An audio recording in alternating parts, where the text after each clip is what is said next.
모든 역사는 한 장의 사진으로 남는다. 뉴스로 추억을 소환하는 레트로 감성 라떼 맛집. 뉴스와 함께 세상 모든 것의 역사를 알아보는 시간.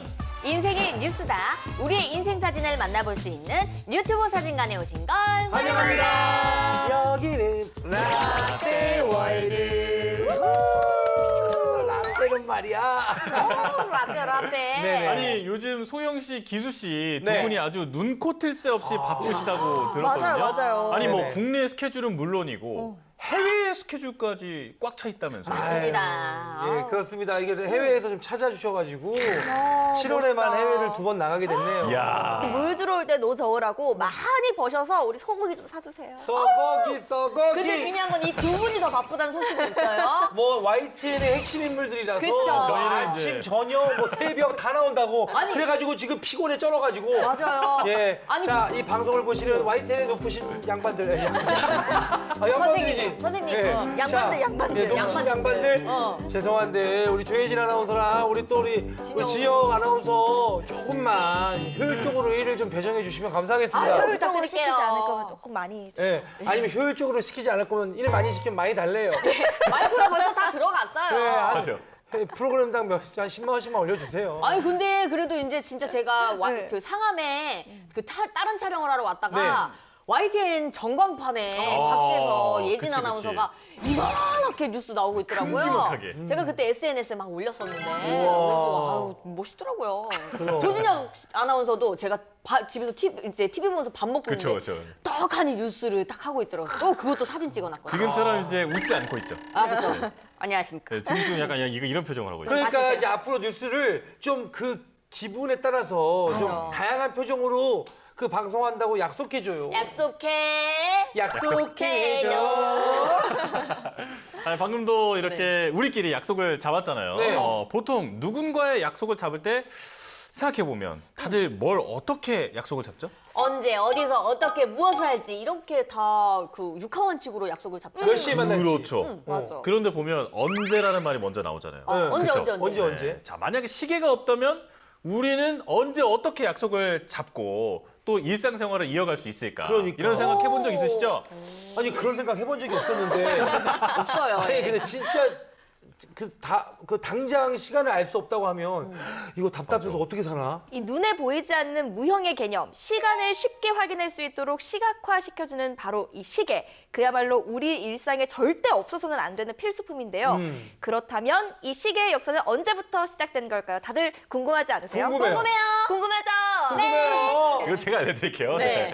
오늘 유튜브 사진관의 주제는 바로 시계의 역사입니다. 지금부터 함께 하시죠. VCR. VCR 스타트. 1초, 1분, 1시간. 바쁜 현대인들에게서 떼어놓을 수 없는 것이 있다면 그것은 바로 시간이 아닐까.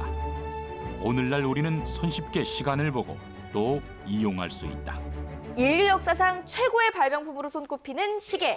갈수록 바쁘고 복잡해지는 현대사회에서 만약 시계가 없거나 정확하지 않았다면 우리의 일상은 혼란 그 자체였을 텐데요. 과거에도 시간을 아는 일은 매우 중요했겠죠. 인류의 문명과 함께 시작된 시계의 역사는 무려 6,000년 전으로 거슬러 올라갑니다. 6,000년 전?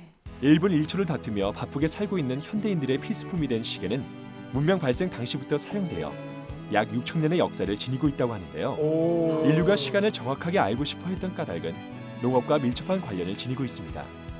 성공적으로 농사를 짓기 위해 시간의 정확한 측정을 원했던 사람들은 자연을 이용한 최초의 시계인 해시계를 개발했습니다.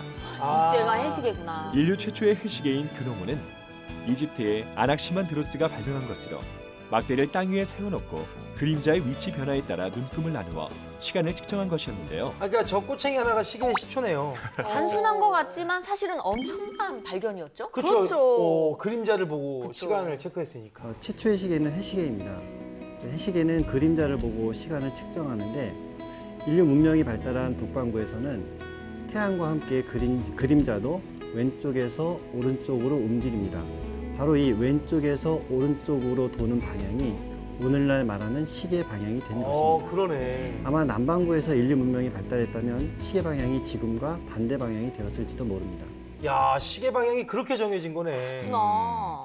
인류 최초의 과학자로 알려진 그리스의 아낙시만드로스는 태양의 빛과 그림자를 이용해서 시간을 알 수 있는 해시계 근호몬을 만들었는데요. 서양에 근호몬이 있다면 동양에는 조선의 해시계 앙부일구가 있습니다. 한국의 역사 속 시계는 임금에 대한 신뢰도와 연결됐다는데요. 오. 그래서 많은 시간과 비용을 들여 보다 정확한 시계를 만들기 위해 노력했습니다. 우리나라에서도 7세기경에 제작된 해시계의 파편이 유물로 전해지며 조선 세종 때는 앙부일구라는 대표적인 해시계가 개발되었습니다.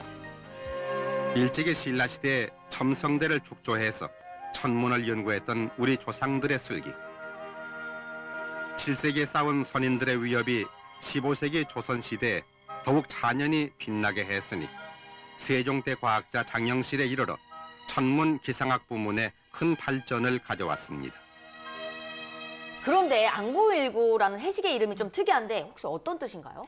이 앙부일구는요, 떠받들다, 추앙하다라는 뜻을 가진 앙, 가마솥 부, 태양을 뜻하는 일, 그림자와 빛 두 가지 뜻을 지닌 구, 그러니까 하늘을 떠받드는 가마솥 모양의 해시계. 오. 이름을 아주 찰떡같이 잘 지은 것 같아요.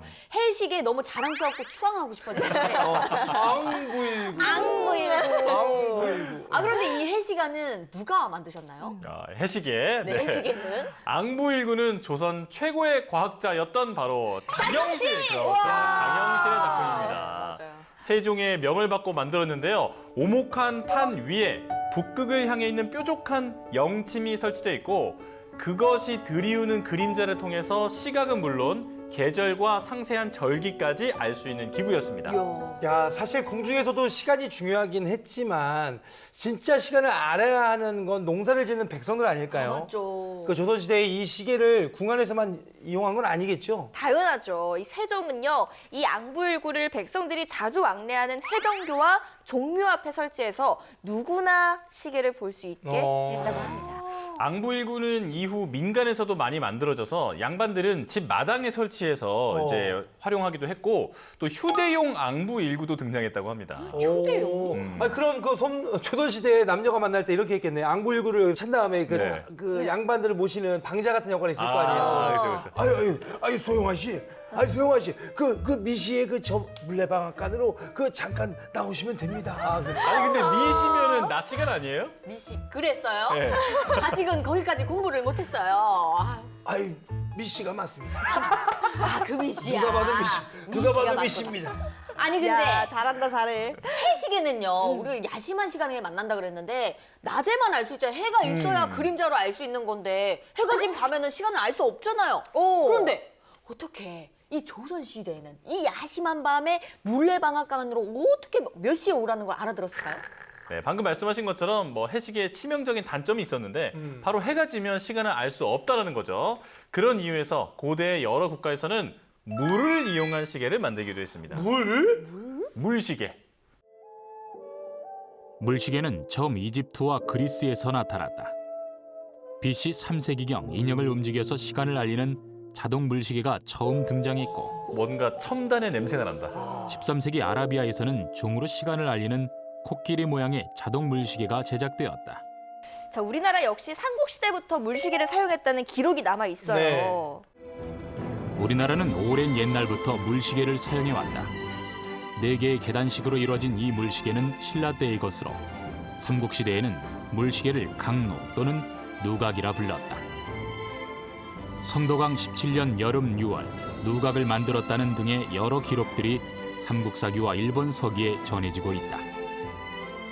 야, 아니 해시계보다 물시계의 역사가 더 오래됐네요. 네, 신라 성덕왕 시대에는 누각전이라는 물시계를 관장하던 관아가 존재했다고 하고요. 또 조선시대로 넘어오면 태조 7년에 경로라는 물시계가 만들어져 사용되었고 세종 때는 경점직이라는 물시계를 사용했는데 관리가 이를 보고 종을 쳐서 시간을 알려줬다고 합니다. 야. 아, 근데 저걸로 어떻게 시간을 알 수 있었던 거죠? 보실까요? 흘러내린 물을 받는 물통에는 미리 부표를 설치해 놓았다. 물이 차오름에 따라 설치해 놓은 부표가 떠오르게 되고 부표에 새긴 잣대의 눈금으로 시간을 읽는 방식이었다. 진짜 기발하지 않아요? 와, 대박이다. 저런 원리였구나. 잣대에는 시간의 단위가 새겨져 있고 이를 지키던 사람들이 눈금을 읽었다. 이런 물시계가 고려를 거쳐 조선 초까지 사용되었는데 그러나 문제가 많았다. 야, 무슨 문제가 있었지? 잣대가 부력으로 인해서 떠오르게 되면서 눈금을 표시하게 되는데요.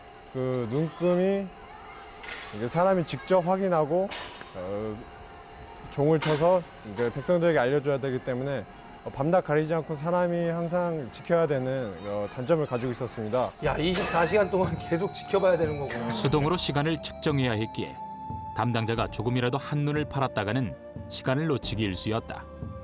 이에 시간을 측정하던 간원이 처벌을 받는 사례가 많았다. 한눈 팔았다고 벌까지 받는 거면 너무 억울하지 않습니까? 아니, 그러니까. 아니, 일하다가 가끔씩, 아니, 농땡이도 피워줘야 일할만 날 거 아닙니까? 맞아요. 일하다가 휴가도 가고, 일하다가 잠깐, 아유, 너무 졸리니까 자꾸 해야겠다. 이렇게 1시간 정도 삭제해도 되는 거 아니야? 이렇게 계속 보고 있어야 되는구나, 지금. 그러니까 조선시대 진짜 극한 직업이네. 맞아요. 이런 폐해를 막기 위해 나선 사람이 바로 세종대왕과 또- 장영실이었습니다. 야. 정말 역시나 네. 세종은 장영실에게 보다 정확한 물시계를 만들라고 명하게 되는데요. 최초의 자동 시계인 자경루가 탄생하게 됩니다. 자격 있다, 자격 있어. 그러니까. 그리고 자경루가 조선 왕조의 새로운 표준 시계가 되는 거죠. 이야. 해시계를 발명한 장영실. 세종대왕은 당대 최고의 과학자였던 장영실에게 때가 되면 저절로 시각을 알려주는 물시계를 만들라고 지시했고 임금이 예전 누기가 정밀하지 못한 까닭으로 누기를 고쳐 만들기를 명하였다. 임금이 또 시간을 알리는 자가 틀릴까 염려해 혹은 장영실에게 명하여 사신목인을 만들어 시간에 따라 스스로 알리게 하고 사람의 힘을 빌리지 아니하도록 하였으니 그 제도는 아래와 같다. 위층에는 세 신을 세우되 하나는 시를 맡아 종을 울리고 하나는 경을 맡아 북을 울리며 하나는 점을 맡아 징을 울린다. 예. 통로를 지나온 구슬에 인형을 쳐서 소리를 내고 12시의 경우에는 시가 적힌 팻말을 든 인형이 튀어나와 시간을 알린다. 단순하지만 15세기 과학 환경에서는 그야말로 혁신적인 기술이었다. 야. 어머. 해당시에 인형이 마구 막 이렇게 막 뻐꾸기 시계처럼 앞으로 튀어나오는 거구나. 근데 귀여우면서도 과학적인데 조금 무섭기도 하고. 저게 12간지의 동물들이 이렇게 튀어나왔대요. 똘기덩이 네. 맞추는 시간이 진사오미. 되면. 야, 간지작살. 그런데 지금까지 본 물시계, 해시계는 지금은 전혀 사용하지 않고 있잖아요. 네. 근데 시계 바늘이 자동으로 돌아가는 그런 기계식 시계는 도대체 언제 처음 만들어진 거예요? 저는 알 것 같아요. 언제요? 스위스에서 만들지 않았나요? 아. 조니 로렉스 씨가. 네. 자, 이 과거 태양이나 물, 모래 등을 이용해서 시간을 확인했던 방식에서 이제 기계식 시계로 세대 교체를 이룰 수 있었던 건 바로 16세기 한 수학자의 우연한 발견 덕분이었습니다.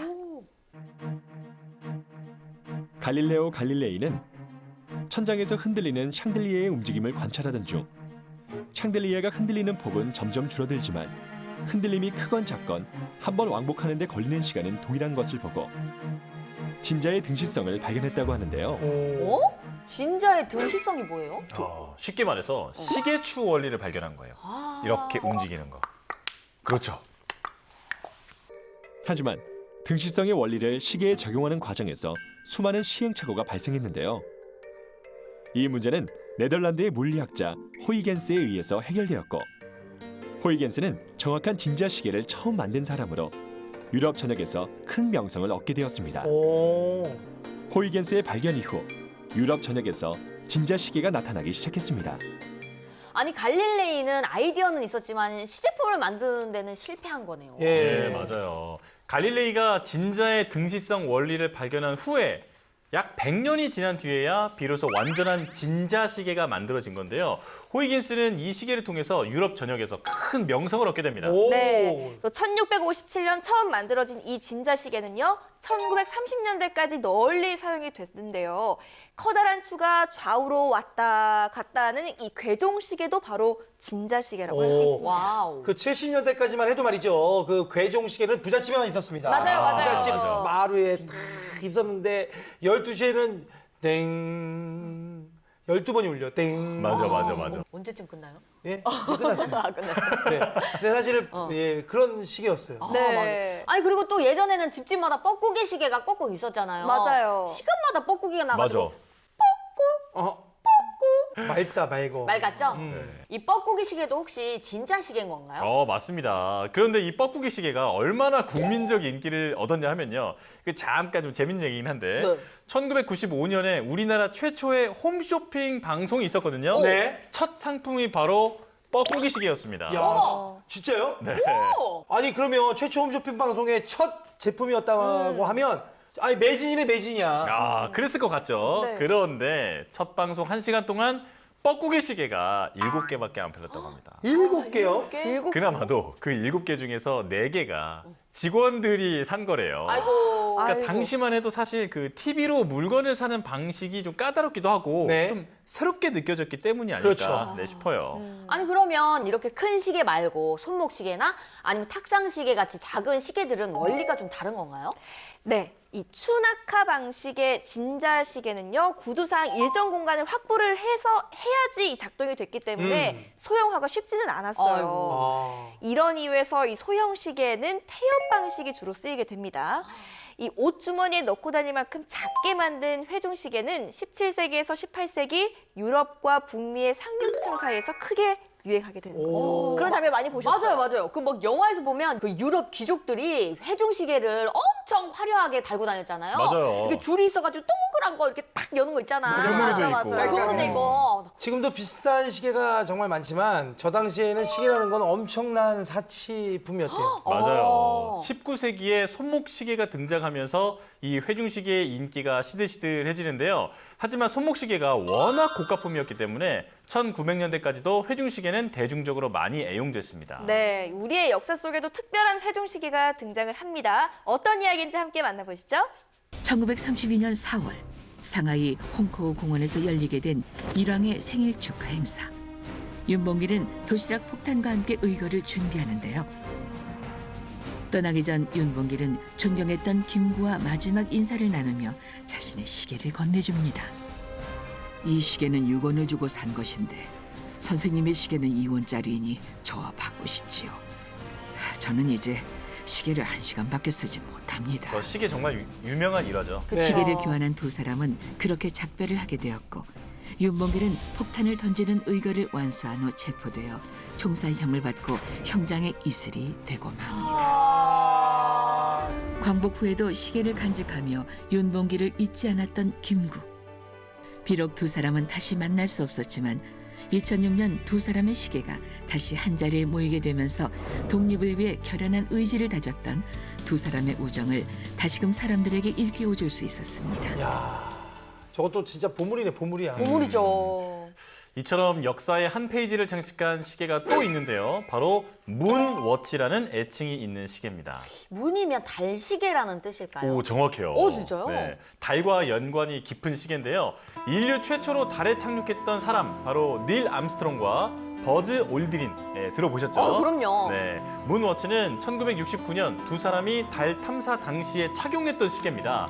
이 오메땡 명품 브랜드 아시죠? 그 브랜드의 모델로 지금까지도 시계 마니아들 사이에서는 엄청난 인기를 끌고 있는 모델입니다. 그러니까 그 달에 다녀온 최초의 시계잖아요. 그렇죠. 맞아요. 네. 인류가 달 탐사에 성공한 바로 그 해. 일본에서는 시계 산업의 판도를 바꿀 새로운 시계 모델이 등장을 합니다. 바로 수정 진동자를 이용한 최초의 상용 쿼츠 시계인데요. 건전지를 에너지원으로 하는 이 쿼츠 시계는 기존의 태엽 방식 시계에 비해서 가볍고 또 정확한 데다 저렴하기까지 합니다. 아하. 그래서 전 세계로 빠르게 퍼져나가게 되죠. 우리나라에서도 1950년대 말부터 기계식 시계를 주로 생산을 하다가 1970년대 후반부터는 쿼츠 방식의 전자시계를 주로 생산하게 됩니다. 우리나라에서 현대적인 시계 생산이 시작된 것은 1950년대 후반 기계 시계가 조립, 판매되면서부터였는데요. 경제 건설의 지름길은 수출의 증대요. 건설하는 나라가 사는 길은 수출밖엔 없습니다. 갖은 어려움을 뚫고 정부의 적극적인 뒷받침으로 지나간 10년 동안 연평균 42.6%라는 높은 수출 성장을 기록한 우리들에게는 오직 굴할 줄 모르는 의지만이 있을 뿐입니다. 우리나라의 천여 가지에 달하는 갖가지 수출 품목 가운데 오리의 공업주식회사만 하더라도 홍콩, 일본을 비롯해서 멀리 아프리카의 나이지리아 등 5개국에 이미 수출을 하고 있으며 금년에는 유럽, 미주 지역에도 수출 시장을 확대시키고 있습니다. 부품을 수입하여 조립하는 수준이었던 시계공업은 그 뒤 국산화율을 높여 1970년대 후반에는 전자 시계 생산으로 방향을 바꾸기 시작했습니다. 쿼츠 시계의 등장 이후에 전 세계적으로 손목 시계가 대중화되자 시계는 단순히 시간을 확인하는 도구가 아닌 또 다른 의미로 소비되기 시작했습니다. 한때 외제 시계가 호기심 속에 결혼 예물로 자리 잡은 때가 있었습니다. 하지만 최근 우리나라 시계 산업도 기술과 디자인에서 눈부신 발전을 하고 있습니다. 우리나라는 세계 4위권에 해당하는 시계 선진국입니다. 스위스와 일본이 세계 시장의 60% 이상을 차지하고 있고 홍콩과 우리나라가 뒤를 잇고 있습니다. 이건 모르셨죠? 우리나라가 시계 선진국이었던 거. 지난 진짜요? 98년 출고가를 기준으로 했을 때 시장 규모는 연간 수출은 950억 원 선이며 국내 시장은 1,000억 원 정도로 수출이 내수에 약간 못 미치는 실정입니다. 국내 시계 산업은 새로운 변화를 맞고 있습니다. 시계의 패션성이 오히려 각광받고 있기 때문입니다. 이제 점점 그 패션 산업으로까지 확대가 되는 거죠. 패션을 이끄는 시계 산업의 변화는 세계 진출을 겨냥할 때 위기이자 동시에 기회를 주고 있습니다. 이제는 패션 상품이 돼가지고 하나가 아니라 자기 옷의 색깔에 맞춰서 이제 시계를 선택해서 차는 패션 아이템이 되는 거거든요. 그래서 옛날부터 이제 시계는 기능의 시계가 아니고 이제 자기의 개성을 나타내는 하나의 패션으로서의 개성 상품이 되는 거죠.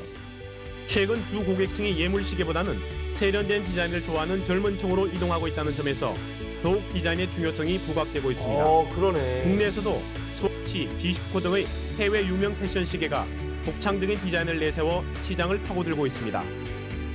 세계 시계 시장은 몇몇 우량 기업을 중심으로 시장이 재편될 것이라는 전망입니다. 국내 시계 산업이 세계 시장에서 경쟁력을 갖추려면 이처럼 패션을 이끌 수 있는 디자인과 브랜드 개발이 시급한 실정입니다. 그런데 핸드폰이 생겨나면서부터 시계를 확인하는 일이 거의 없어졌던 것 같아요. 아, 맞아요. 심지어 손목 시계를 차고 있는데도 몇 시에요? 물어봐 주실래요? 몇 시예요? 잠시만요. 아, 3시 30분이요. 저 시계 있는데. 이건 그냥 액세서리예요. 아, 맞아요. 그래서 만들어진 게 바로 스마트워치죠. 네. 디자인이면 디자인, 기능이면 기능, 모든 걸 다 갖춘 이 스마트워치의 등장으로 시계는 또 한 번 발전하게 됩니다. 잘한다. 사용자가 손목시계로 전화도 걸고 문자도 보냅니다. 목적지를 입력하면 길을 쉽게 찾아갈 수 있고 음악도 들을 수 있습니다. 평범한 시계처럼 보이지만 스마트폰의 다양한 기능을 손목 위로 옮겨놓은 스마트워치입니다. 스마트폰보다 작고 간편한 데다 스마트워치를 이용해 체계적인 건강관리도 가능합니다. 스마트워치가 사용자의 보행거리와 칼로리 소모량 등을 측정해주기 때문입니다. 이야. Information helping people make better decisions about health, fitness, losing weight. And so we think that we're just in the very early stages of the wearable market. 최근에는 자동차를 제어하는 스마트워치도 등장했습니다. 어머, 진짜야? 사용자가 스마트워치를 차량 손잡이 부근에 갖다 대자 자동으로 문이 열립니다. 그야말로 현존하는 최첨단 기술이 손목 위로 모인 거나 다름없죠. 네. 이 스마트워치에는 근거리 무선 통신 기술, NFC 기반의 모바일 결제 서비스가 탑재돼 있어 단말기에 접촉하면 충전과 결제도 가능합니다. 저 스마트워치의 또 다른 순기능이요. 이 독거 어르신들은 사실 그 주변에서 돌봐주는 사람들이 없다 보니까 이제 갑자기 정신을 잃으신다거나 뭐 이렇게 심장이 뭐 멈춘다거나 이런 때 이렇게 시계가 그걸 또 체크를 해준다고 해요. 예. 그러면 이제 자동적으로 주변에 이렇게 도움을 청할 수 있는 그런 기능도 탑재가 되어 있다고 너무 하네요. 좋다. 네. 이거 진짜 순기능이네요. 네. 첨단 기술로 진화하는 스마트워치 시장은 점점 더 몸집이 커지고 있습니다. 올해 스마트워치의 판매량은 2,800만 대로 예상되는데 이는 지난해의 9배를 넘어서는 수치입니다. 똑똑한 기능을 갖춘 스마트워치가 변신을 거듭하며 소비자의 마음을 사로잡고 있습니다.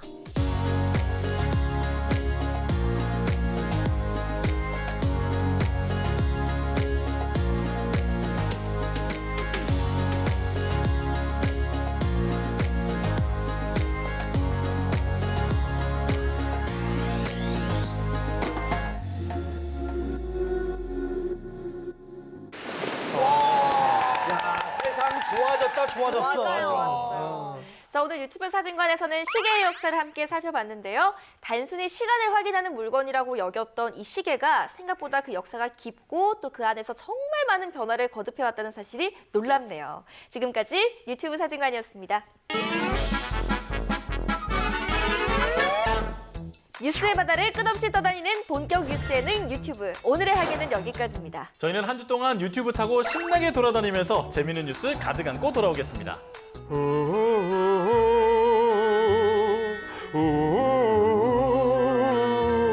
나 돌고 있네. 줘. 이렇게 하면 너 가졌어 있을 거라 생각했어. 이거 뭐예요, 왜? 이게? 유튜브 시청자니까. 이거 모래시계. 모래시계. 네가 말한 올거 그러면 뭐야, 자식아? 유튜브 사진관 여러분 다음 주에도 꼭 놀러 오실 거죠? 우리는 유튜브. 야. 나 떨고 있니? 야, 우리 나 떨고 있니? 이거 오한 떨고 그래. 있다. 아, 무슨 소리야? 안구이구 한번 해주세요, 안구이구. 안 보이고? 너무 귀엽다. 한번 나. 안 보이고? 우리나라의 해시계는 안 보이고? 야, 아이돌 같다, 아이돌 같아. 진짜 귀엽다. 아이돌병. 아유, 소영아 씨. 소영아 씨. 그 미시의 저 물레방앗간으로 잠깐 나오시면 됩니다. 아니 근데 미시면은 낮 시간 아니에요? 그랬어요? 네. 아직은 거기까지 공부를 못했어요.